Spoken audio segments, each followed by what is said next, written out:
Right now, with the markets closed for the weekend on this Saturday, November 15th, 2025, Bitfarms Limited is holding at its last closing price from Friday's session, ending the day on the Nasdaq at $2.58 a share.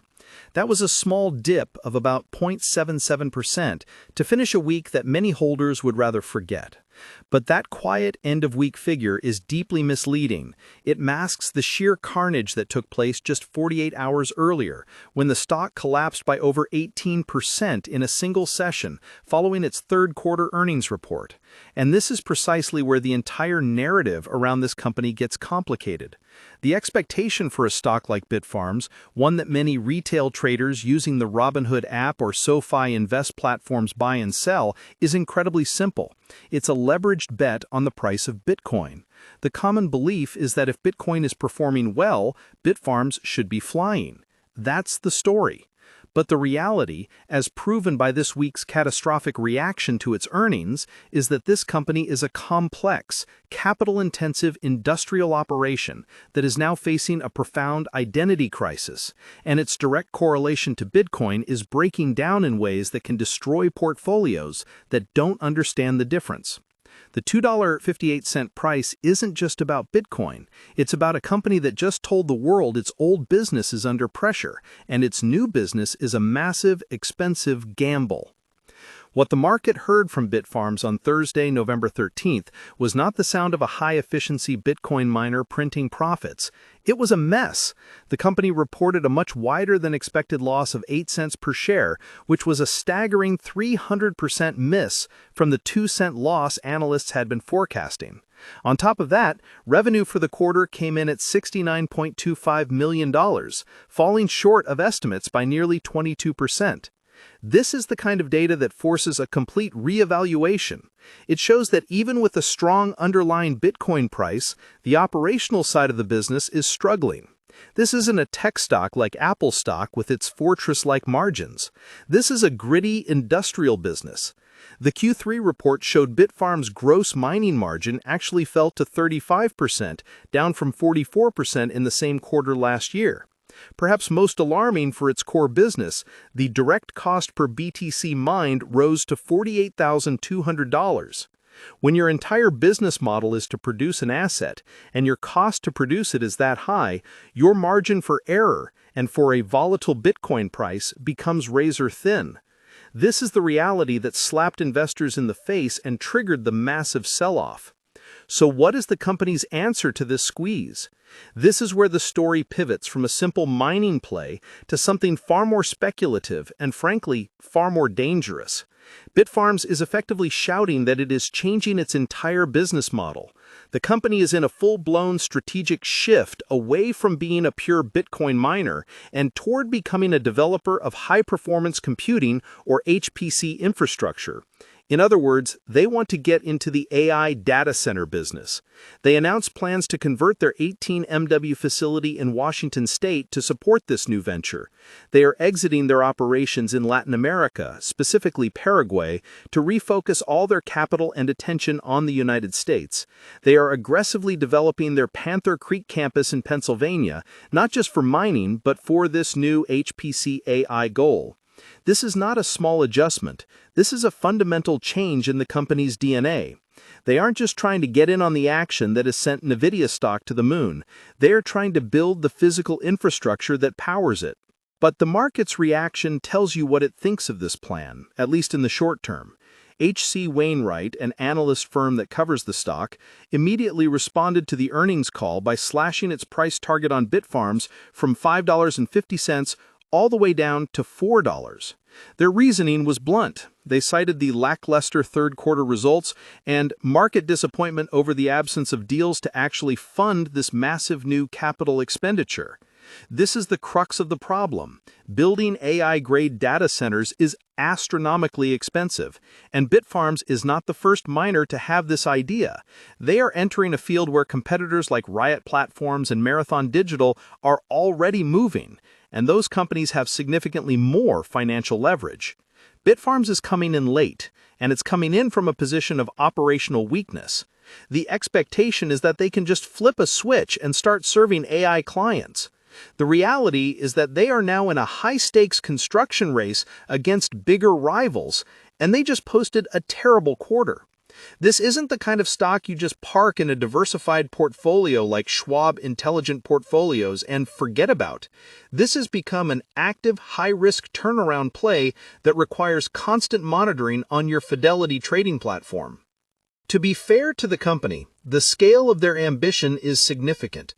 On the earnings call, management wasn't just talking about installing current-generation Nvidia Blackwell chips.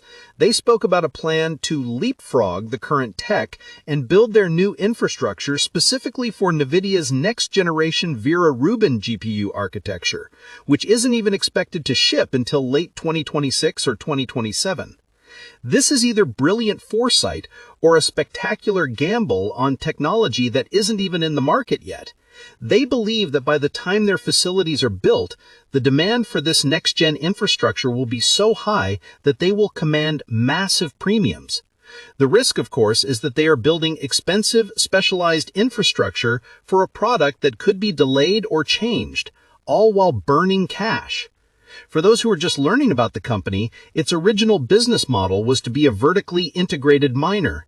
They would find locations with cheap and often green power, like their hydroelectric-powered sites in Quebec or their new developments in the US, build the data centers and plug in their own mining rigs. As of their last update, they were operating at about 14.8 exahash per second and held 1827 Bitcoin on their balance sheet. That Bitcoin, worth a considerable sum, is now effectively acting as a funding source for this incredibly expensive pivot. I want to know what you think about this. Comment below, do you believe this pivot to AI is a smart move for Bitfarms, or is it a desperate distraction from failing mining margins?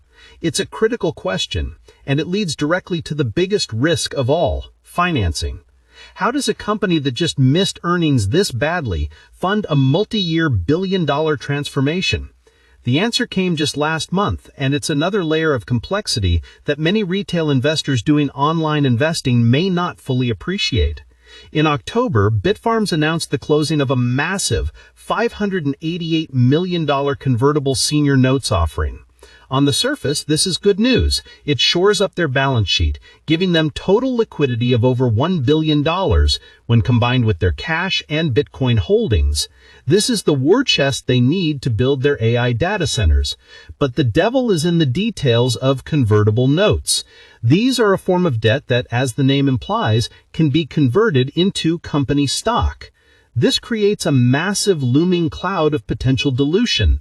The initial conversion price for these notes is set at approximately $6.86 per share.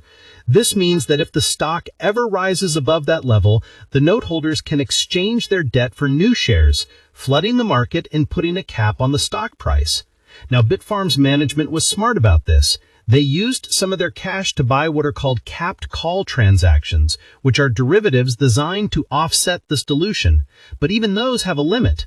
They only protect shareholders from dilution up to a stock price of $11.88. This is incredibly complex financial engineering. It's a far cry from the simple, clean balance sheet of a company like Tesla stock in its current mature phase. An investment in Bitfarms today is not just a bet on Bitcoin or even a bet on AI. It's a bet on management's ability to navigate a highly complex debt structure and a risky construction timeline, all while their core business is showing signs of serious strain.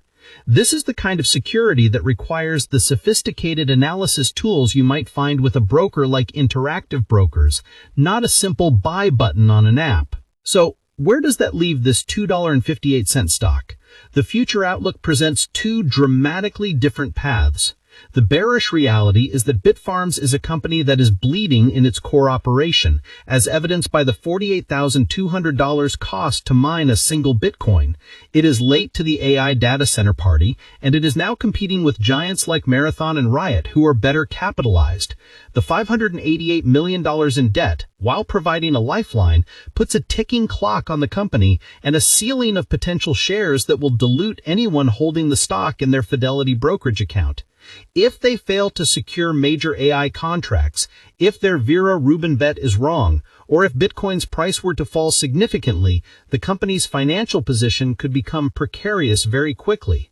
The combination of high operational costs and high capital expenditure for the pivot is a dangerous one.